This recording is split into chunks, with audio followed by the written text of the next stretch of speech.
Hey, what's up? It's TJ here, and today we're going to talk about how to set up, film, and edit a professional looking video all from start to finish. So I've been filming videos for a long time. Videos for weddings, churches, commercials, businesses in my local area, and also I've traveled to do work as well. And I've learned a lot of things along the way. I've had a lot of trial and error, some issues of audio, I've had some issues with camera settings, and I've learned a lot. And I've tried to apply those things to my YouTube videos and how I film these videos now. Sometimes it's hard when you're looking from the outside in, trying to figure out how to do some of these things to make your videos a little bit more professional and look a lot more cleaner and also sound better. So here are my tips to make some professional quality videos here on YouTube or any other platform you want to use. So the first thing you need to do is find a good idea, something to talk about. The way I find my ideas is I go online and I look for videos that I want to talk about. Maybe there's some new camera gear that I got in, or maybe there's something else that I want to talk about. But watching other videos can help you structure and tell your story a little bit better. Okay, so in this video, there's going to be a ton of helpful tidbits, things that you may know, things that you may not know. But I feel like it's always good to hear and see what someone else does, because it can help you kind of get ideas of what you should do, or maybe things that you may have not thought of. So that's what this video is all about. So next thing you want to do is set up your location. So when you're looking for your location and a place to shoot your video, you want to think about a few things. The first thing you want to think about is audio. You want to think about making sure that there's not a lot of loud sounds, that no one's going to come in and interrupt you. There's no chainsaws or lawnmowers going on in the background. You want to get in a nice quiet place. You also want to look for good lighting. Good lighting is simply just a well-lit situation. Maybe there's windows, have some lighting of your own that you want to set up, but you want to look for a good lit situation where you can film your video for the duration of that time. You don't want to go somewhere that's going to be light now and then dark by the time you're done with your video. And also, when you're thinking about your location, you want to think about the background. So what I like to do is just look around the room and see where my light sources are coming from, what backgrounds would be good. Maybe a fireplace or something would be good for you to set up your background. But I always try to look for texture. So when you're trying to find a location, there are a few things that you want to look for. One thing that I look for is a good background, lighting, and also whether the audio will sound good in a particular situation. Now, I like to have situations where it's nice and bright. So you can see in here we have a lot of lights, we have a lot of windows in here. We also have a decent background. The fireplace will look really cool in textures, so I like to look for things that look cool when they are blurred out or in textures. So what we're going to do is we're going to set up our position so that we can see the light coming in. We'll use some of this light to fill in the subject of the face. This will kind of light up the background a little bit. So the background is well lit, and we're going to position our subject as far away from the background as possible. So I'm going to take my chair, I'm going to bring that right about here. I have my tripod already set up, so I'm going to bring this into about as arm's distance from the seat or the chair that I'll be sitting in, and that way I can touch anything that I need to. I can change any of the settings that I need to right from this distance here. So right now in this scenario, I have a lot of distance between me and my background, which allows me to blur out the background and make it into texture. Some things really just look cool as textures. If you do some lighting in the background, maybe you do like some stringed up lights, you can really make some cool textures from lights. But it's very important to think about your background and make sure it's not distracting or anything like that. Make sure there's no super bright lights or anything in the background. Make sure this focuses on you or on your subject only. So the reason why I place this as far away from the background as possible is just I want to make sure that I get enough depth that will allow me to have a blurry background. You can see like the light is starting to change in this room. So that's something to look out for as well. It gets really bright and really dark depending on whether the sun is behind a cloud or something like that. That's something you want to look out for. If it happens too much, you want to make sure you find a different spot, or maybe find a way to control that lighting. You see it kind of dim down just a little bit. So what you can do is probably close some of these blinds, close some of these curtains to kind of make sure that you have a consistent light coming into the room. Over here I have all of the stuff that I need to get started. We have the camera here, we have a monitor. You want to make sure you have a monitor so you can see yourself and see everything that's going on. And then we also have a recorder. We have some batteries for each one of these items here. But we also have our wireless lav microphone, and this will allow me to get a good clean audio and record directly to my recorder, my MixPre 3. Now, this is not necessary. There are other things that you could use, but this is much better than the onboard audio from your camera. So let's get this stuff set up. So the first thing I do is I go in here, I pull out my recorder, make sure I have everything set. SD card in here, put in my battery. And I like to set this to be right below my camera so that I'm able to touch it and see the levels, make sure that I'm recording. Spent so many times where I put the recorder somewhere else. I'm not able to see if I'm recording or not, and I'm finished with my video and I realized that I didn't press record. So it's important for me to be able to see the red dot, to be able to see that this thing is on and recording, and also see my levels at the same time. So what I'll do is I'll place this right on top of here, this onto my camera. Then I take my monitor. This is a FreeWorld monitor. It's pretty affordable compared to most monitors out there. I use these large batteries just because I wanted to make sure that these things don't die while I'm recording. You can also plug these things straight into the wall, but I like to keep my setup pretty portable so I can move it anywhere I want to. Plug in my monitor to the HDMI port down here. I'll take my receiver, put that into here, and I'll take this entire setup, put it on my tripod, add in the mount. This is my transmitter and plug it in right where I have this microphone plugged in right now. This goes directly onto the tripod. So as you can see, it's all set up. I can see myself in the monitor. That way it's nice and big. The reason why you want to monitor is because you want to make sure that you're able to see everything. Make sure that you're in focus. When you have the little small screen out here, you can't really tell whether you're in focus until after you blow it up and see everything. But as long as you have a large monitor where you can actually see what's in focus, what's not in focus, that yields usually the best result. So let's talk about lenses. Lenses are very important in these scenarios. When I'm talking to a camera, I like to choose lenses that allow me to reach them at an arm's distance. So if you were to use a really tight lens, you'd have to move that camera a little bit further back. Right now I'm using a 35mm lens that I can actually reach. I can change the focus, I can press buttons, I can do what I have to do without moving out of my seat. So I suggest anything from 35mm to 24mm. If you go wider than that, it tends to kind of look a little bit distorted. Sometimes I use 16mm when I'm trying to show a lot of things into the shot and be close to the camera as well. Another thing you want to think about is the aperture. If you want that blurry background look, you want something that has maybe like a 2.8 aperture or less. You don't want anything that has a 3.5 or a 5.6. So typically kit lenses don't really have low aperture numbers or aperture numbers that allow you to blur that background. So choose a medium to wide lens and also choose something that has a decent f-stop that will work for your scenario. If you have a smaller room and you don't have a lot of distance and you want that blurry background, you're gonna need to have a lens that has about a 2.8 aperture or less. Maybe like a 1.8 or even a 1.4. The larger the room, the more you'll be able to put distance between you and the background, and then you'll be able to use f-stops at like 3.5 and 5.6 and still get a bit of a blurry background. What we need to do is set up our lighting. So we have a softbox here. This is the Godox SL60 watt. We're gonna set this up on the C-stand. You can use a regular light stand, but I like to use a C-stand because it has a little bit more flexibility. So I'm gonna take my light and go ahead and set that up.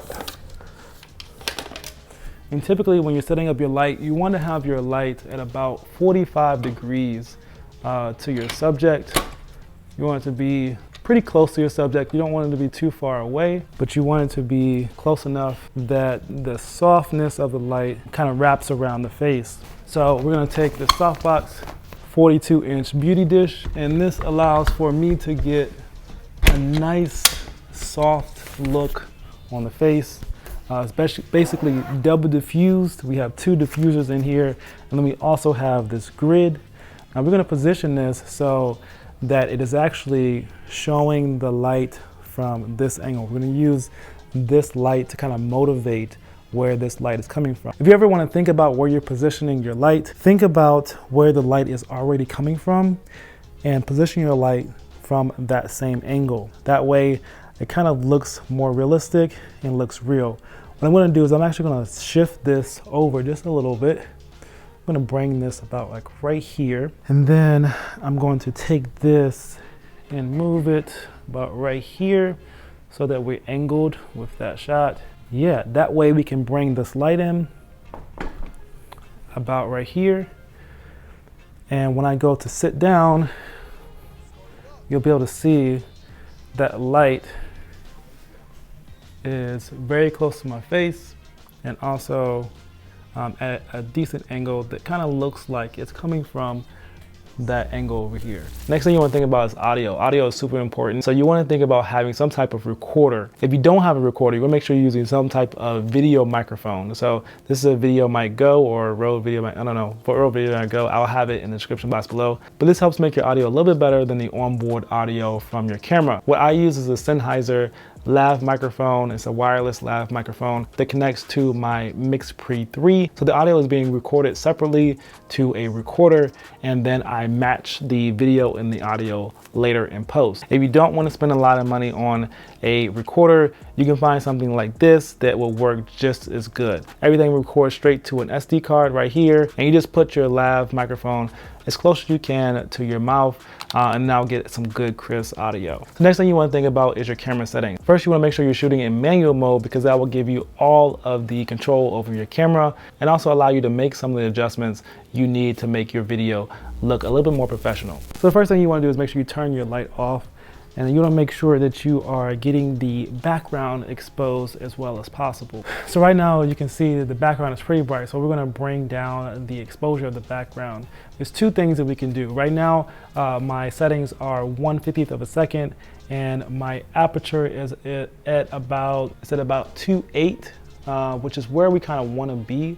Let's actually bring it up just a little bit more. We're going to bring it at 2, and then we want to bring our ISO down. Our ISO is at about 1,000, so we're going to bring that down until we see an even exposure background. So the background looks pretty good at that exposure there. I'm tapping the button on the shutter button on my camera to bring up the exposure levels, and it's at about +1 right now. So what we're gonna do now is just go ahead and turn on this light. Turn on this light. It would be great if I was using the remote that came with it, but didn't have a chance to go ahead and grab that. So right now we are out of focus. So let's bring ourselves in focus. And we are in focus now. And that looks pretty good. Right now we are still at 100% on this light. That's because we're getting a lot of light into the background, and we need to match that. Since we're facing away from the light that's coming from the window, we need to fill in the face with another light. Now, if you don't have any lights, you can fix this by just sitting directly in front of the light, and we'll give you an example of that. Most professionals use 24 frames per second or 23.98 frames per second when they're shooting videos like this. There's no need for 30 frames or 60 frames per second. A lot of people do like to use 30 frames per second because that's widely used in television and TV shows, but for movies and cinematic situations, most of those are filmed at 24 or 23.98 frames per second. So based off of that, I tend to shoot at 23.98 frames per second, and then I set my shutter based off of that. So you want to make sure that your shutter speed is double your frame rate. So at 24 frames per second, if we multiply that by 2, you get 48. Some cameras go to 48 shutter speed, but if you don't have a camera that goes to 48 shutter speed, the next best thing is 50 shutter speed. So my camera is set to 1/50th of a second, and my aperture right now is at 1.5, and I also have an ISO of 320. So you want to make sure you set your shutter speed first and then set the other settings after that. Just to pop in for a little bit, I just want you guys to let me know something that you would like to know about filming and editing videos in the comments below, and I'll make a video about it. All right, so we're gonna use this light over here. We have a ton of windows in this room, and you can see how bright it is. So let's bring down the exposure of that a little bit so you can see this room. We have lights wrapped around this room, and what we're gonna do is we're gonna use this large window light to actually be our key light and our main light for our shot. So if you don't have any lights, this is the best scenario for you to make sure that you have a nice, clean looking shot. So we're gonna bring a curtain over top of this window, and that way we can get some softer light coming in here through this window.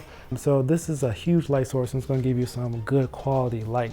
So we're gonna take our camera, set it directly in front of this window, and then we're gonna turn our seat around And this is the same exact setup as we had in the other room. A big light source, an arm's reach between where we're sitting and camera, and then we have a large distance between where we are sitting in the background. So that's the ideal situation. Now we're coming here and change our camera settings. So right now we're at the same camera settings we were before. As you can see, we have a ton of light coming in, and our shutter speed is at 1/50th, which where it should be. Now we can't bring our ISO down too much. About 100 is about as low as we can go. So we're gonna bring it to 100. What we can do though is bring our aperture down some. So we can move our aperture to about 3.5 there. And I'm gonna tap the shutter to see where I'm at. I'm completely evenly exposed there, and we have some nice depth to the background. We are in focus. So, but this is the best case scenario. If you don't have any lights and you wanna get a good clean shot, I think this looks great. So let's bring you behind the camera so you can see a little bit of what you need to do to get your camera settings straight. So if you look at what I have right now, you can see that my shutter speed is at 1/50th of a second. My aperture says f/0.0 because I'm using a cinema lens, but I can tell you that my aperture is right here on the side. It says f2.8, or we're actually between f2.8 and f4, so about f3.5. And then our ISO is at 100. Now this is the case when we have a ton of light coming in throughout this window, so we want to make sure that we set our settings accordingly. So I have my shutter speed set at 1/50th because we are shooting at 23.98 frames per second. So if I press the Q button, you can actually see that. We have the option to shoot in 4K. And if you have a Canon camera, you'll see IPB and you'll see All I. Now All I is gonna give you your best quality. IPB is for longer videos when you're filming for a long period of time. Another thing that you may wanna know is what my other camera settings are. So I tend to shoot in the neutral profile. So you can go in here and select the profile that you want to shoot at. So I go in here and I select neutral profile, and that's basically everything set at 0. And then when it comes to my white balance, I tend to use auto white balance on Canon cameras just because it always seems to get it right. But when you have a situation like this where light is fluctuating, you may want to go into here and select your Kelvin. Now Kelvin is going to give you the ability to set this number to whatever you want it to be. Now the higher you go, the warmer it will get. The lower you go, the cooler the shot will get. So I like to stay, when I'm using natural daylight, I like to stay at about 5200. But if you don't want to deal with that, I would say to go ahead and use auto white balance. But just know that your video may fluctuate in your white balance depending on what you're doing. All right, now it's time to shoot your video, and you've done everything you needed to do. You've set everything up, you have your audio going, hit record, and now it's time to talk to the camera, and hopefully you don't mess up as much as the majority of us do. There's gonna be a lot of mess ups while you're recording, so don't worry about it, don't get discouraged. Just keep going, keep talking, and then we'll edit it later in post. And the more you do it, the better you'll get. All right, so the last thing you may need to do is capture B-roll. B-roll is something that can enhance the video and make it a little bit better, a little bit more interesting. What I'm gonna do for this particular video is I'm gonna use an interesting lighting scenario, which is an overhead light. And I'm gonna set my equipment right here on this chair and just record some B-roll. I like to shoot B-roll at 60 frames per second. I'll have my shutter speed at 125. That way I can slow down that footage and make it look really interesting. Now B-roll doesn't have to be shot at 60 frames per second. You can shoot it at whatever you want to. Just try to make sure you get some interesting shots, something that's gonna make your video a little bit better, and then just adds a little bit of production value to it. So go out, film something, maybe demonstrate what you're doing, and that way you can have some interesting cuts to go into your video. That B-roll can also be used in scenarios where you want to cover up or mask things that you really don't want to show the viewer. So B-roll is probably one of the most important things, and I like to actually get out and capture my B-roll in different scenarios. So when I'm talking in a situation like this, where I'm not doing anything, I'm not going anywhere. I like to go out and film B-roll that kind of matches what I'm talking about. You can do this on a different day, you can do this on the same day. It doesn't really matter when you do it. Just make sure that capture some footage that will make your video a little bit more interesting. So you can also use that footage to go over places where you mess up. You can put some B-roll over that to kind of mask that cut and cover up the fact that you actually messed up. The most important thing to me when you're editing is just to make sure you're editing in your style. All right, so now that we're into Final Cut, I'm gonna go ahead and drag in the footage that I need to edit together. And it's basically, so you have B-roll and then you have A-roll. I just like to call it that, or your main footage. Your main footage is usually the talking points that go across the entire video. So I'm going to take those two clips, which is the audio and my video clip. I'm going to bring them into this project. Now I'm going to find those two clips. So I have one of them here, and this is the other clip. And I'm going to basically I selected both of those clips, and then I'm going to right click it and say synchronize clips. That's going to create a new clip. You can name it whatever you want to. Let's just name it for the sake of it. Let's just name it A-roll because I like to call it A-roll. I don't usually do that, but I'm doing it for this time. So I bring that down, and what you're gonna see is that now it's matched up the audio. Hey, what's up? It's CJ here. And today we're going to talk about how to set everything up is film. ready to go. Your style may be different from mine, and you may have some cool ideas. Maybe you have some cool transitions that you want to use, which is great. But some people have more simple, and some people have more advanced editing. Just edit in your style and edit how you feel looks the best. I like to do a lot of clean edits.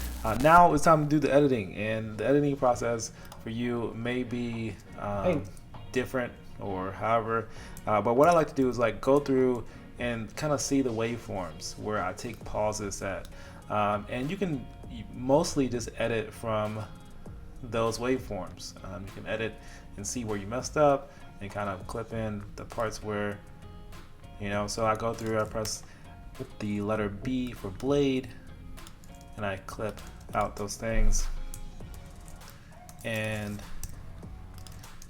people will, the way I find my edit. And then now I have some edits going on. So go through and edit your footage however you like to. Try to make it as interesting as possible. If you look at a lot of professional films, there aren't a lot of stock transitions used. A lot of the transitions are either J cuts or L cuts, or maybe you're just using a quick fade or something like that. But most professional videos are just clean cuts. All right, so let's say we have a part where we want to throw some B-roll in here. So there's a part here where I would like to throw some B-roll over top of this clip where I say the next thing is finding and setting up the location. That we're trying to set up our location. So I have some footage up here of me actually setting up the location. Let's go ahead and find that footage and drop it in. So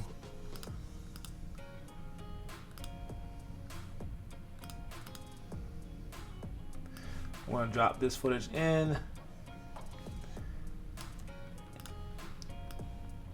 And this is just kind of like a time lapse of me setting up the location. So I'm going to clip out the parts where I move the camera. Kind of bring that together a little bit.